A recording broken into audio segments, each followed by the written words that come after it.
Welcome to the Olympic Roundup from Sunday, July 25th. We're live right now. We're going to start with the medal count until some people join. China is leading the medal count with 6 gold medals, 1 silver, and 4 bronze, with a total of 11 medals. The USA is second in total medals with 4 golds, 2 silvers, and 4 bronzes, while Japan has the second most golds with 5. So Sunday I woke up, had a coffee, sat on the couch, and spent all morning watching the Olympics. I felt kind of bad about it, but this only happens every 4 years. It's been 5 years since the last Olympics I used to enjoy. So I sat down and began with the swimming.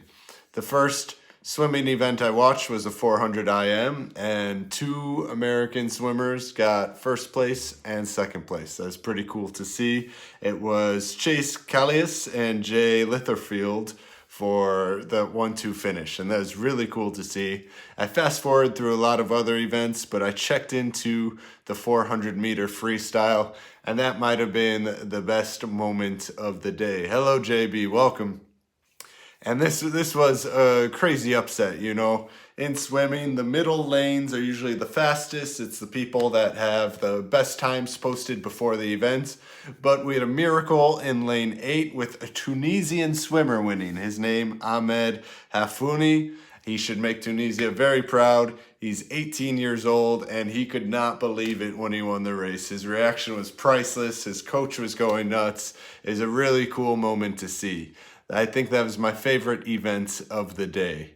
I didn't get to see the surfing results, or the surfing competition. I saw the results for what I care. Ramzi, the Moroccan surfer, out-surfed John Florence. So he sent John Florence the elimination round, and he's putting up good numbers for Morocco. So he continues into the next competition. I think it's a head-to-head surf against a Frenchman tomorrow.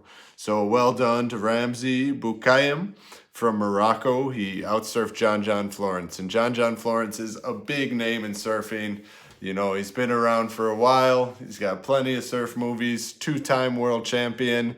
So good things could be on the horizon for Ramzi. He was just 0.17 points behind right from Australia, so well done to Ramzi. It's cool to watch a Moroccan surfer in there. Me having spent a lot of time surfing Morocco and seeing that culture and seeing the talent they have there, it's really cool to see Ramzi performing on the first Olympic surfing competition. Also another first in the Olympics is skateboarding. I stopped by for that, and I wasn't that impressed. It was kind of, I don't know. It was weird though. I expected people to be wearing helmets or something like that to kind of set a good example in skateboarding, but everyone just had a baseball cap on. People had headphones in. Kind of just looked like a day at the skate park, but the skate park was very clean and sterile. There's no graffiti or anything going on to give it that real skate park feel. Saw some cool tricks. They changed the results, or they changed the channel before the results could come in Slovenia, and they switched it to judo. And judo was, I don't like judo. Judo was really boring. It was, I don't really know what's going on in it. There's a lot of flips, and I can't really tell what the scoring is. I was a wrestler when I was younger, and I'm familiar with how to score points in wrestling. And freestyle wrestling, I'm looking forward to coming up in the Olympics and watching that. So skateboarding, not so impressive. There is some history. The USA took a gold medal home in fencing, women's fencing, from Lee Kiefer. So that's a great moment as well in Olympic history. But I'm more excited to watch surfing. I want to see some more water polo. I didn't see any of that today.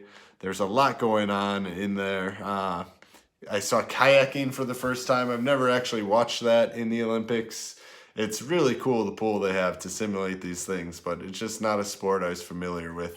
Cycling, I can't watch cycling. It's too boring. It was cool to see the super clean roads of Japan and some aerial views around there, but I just can't get into that. I like the swimming, and I love watching it on the TV here in Slovenia. You don't have to record anything. You could always fast forward, rewind, go back. So even in the swimming races, I'd fast forward to the end. But I think the biggest shocker today for me was watching the USA basketball take a big loss to France. That was pretty shocking. My friend, Domestic Draft Podcast, I was listening to their predictions for the Olympics, and they had really said, oh yeah, USA, no problem in the Olympics, you know. But they went down today against France. I think they lost by 4 or 6 points in the end. They were down early, and they came back, but they couldn't hold it. And this was just shocking, because in the 90s, I remember the dream team for the USA. They couldn't find any competition in the Olympics. But the USA basketball had some rough starts in the exhibition games. They fell to Australia and Nigeria, I believe. I don't know what's going on with the coaching staff or the cohesion of the team. They need to bring Phil Jackson in there or another. Promote Steve Kerr to head coach, I think, is a good move. So salam. Hello, everybody. The baby is not born yet. Salut. Salam alaikum. Someone says, Eid Mubarak Saeed. I don't know if they're still celebrating. I saw still lots of celebrations in Agadir, a lot of drumming, a lot of dancing. I thank you guys all very much for joining this live stream. I just wanted to give my thoughts on the Olympics. I'm sitting here with Andrea watching it, and she's just not very impressed. She doesn't get into the sport so much. So I wanted to share my thoughts. Let me know what you thought was the greatest moments of the Olympics today. If you didn't see some of these, maybe check them out. Rooting for Ramsey in Morocco. Hope USA basketball can make a comeback. And I look forward to the water polo matches to come. The Tunisian swimmer, Ahmed, that was the greatest moment I saw today. It was so cool to see him celebrating.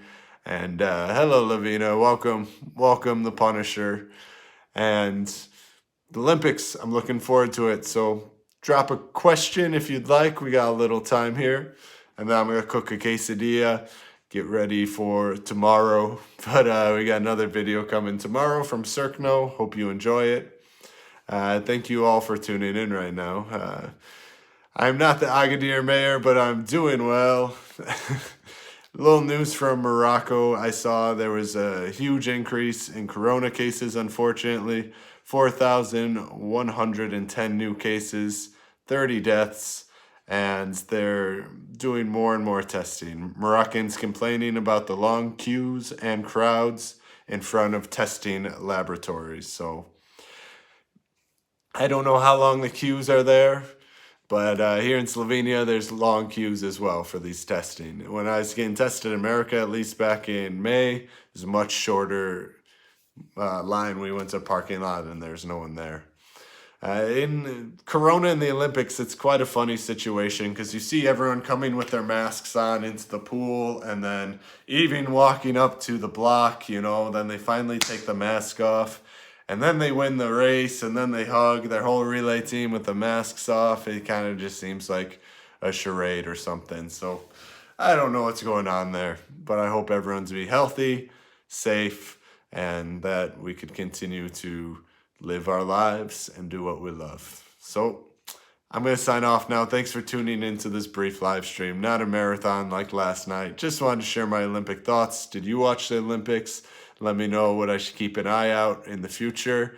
And we'll see you next time on the Mor Acro broadcast. Thanks for tuning in.